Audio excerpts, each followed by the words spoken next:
আসসালামু আলাইকুম, ওয়েলকাম। আজ 1 কাপ সুজি দিয়ে একটি মজাদার মিষ্টি তৈরি করব, তো সবাই সাথে থাকেন। কড়াইতে 1 চামচ ঘি দিয়ে দিয়েছি। এবার 1 কাপ সুজি ঢেলে দিচ্ছি। চুলার আঁচটা মাঝারি আকারে রাখবেন, না হলে পুড়ে যাবে। সুজি অনবরত নাড়তে হবে। এই যে আমি নেড়ে নিচ্ছি সুজিগুলো।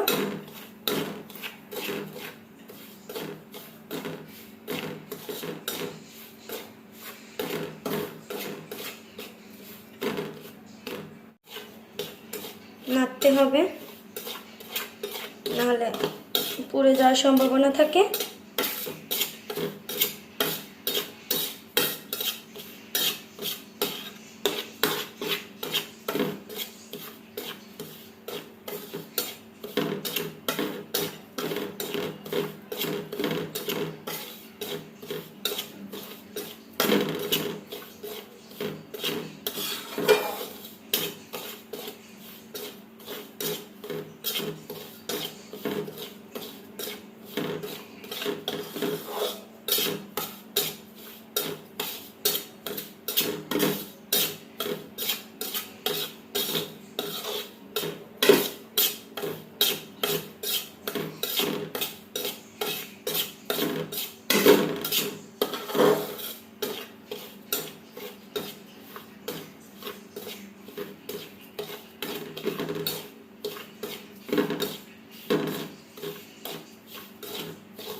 যখন নাড়তে নাড়তে বোঝা যাবে যে সুজিটা হয়ে আসছে,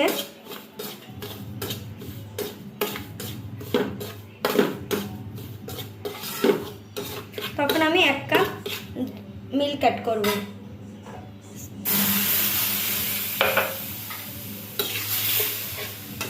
মিল্ক দিয়ে অনবরত নেড়ে নিতে হবে। মিষ্টি শিরার জন্য 1.5 কাপ পানি দিয়েছি, 1.5 কাপ চিনি দিয়েছি। এবার আমি একটা শিরা তৈরি করে মিষ্টির জন্য 2টা এলাচ দিয়ে দিয়েছি।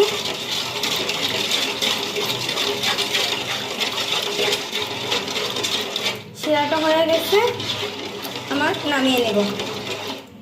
গুঁড়ো দুধ দিয়ে ভালো করে মাখিয়ে নেব।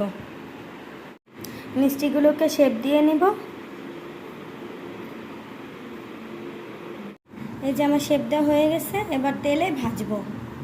কড়াইতে তেল দিয়ে দিয়েছি, এবার মিষ্টিগুলো ভেজে নেব। এই যে দিচ্ছি, এভাবে ব্রাউন করে ভেজে নেব মিষ্টিগুলো। চিনি শিরার মধ্যে মিষ্টিগুলো দিয়ে দিচ্ছি, সুজির মিষ্টিগুলো। এই যে দিয়ে দিয়েছি। এবার এগুলোকে 1 ঘন্টা রেস্টে রাখবো, দেন আমি ফিরে আসছি। 1 ঘন্টা রেস্টে রাখার পর আমি চলে এসেছি। এই যে মিষ্টিগুলো ফুলে উঠেছে। আমার রেসিপিটা যদি আপনাদের ভালো লাগে, অবশ্যই লাইক করে দিবেন, শেয়ার করে দিবেন, আর আমার ইউটিউব চ্যানেলটি সাবস্ক্রাইব করে দিবেন। ধন্যবাদ সবাইকে। প্লিজ পাশে থাকবেন সবাই।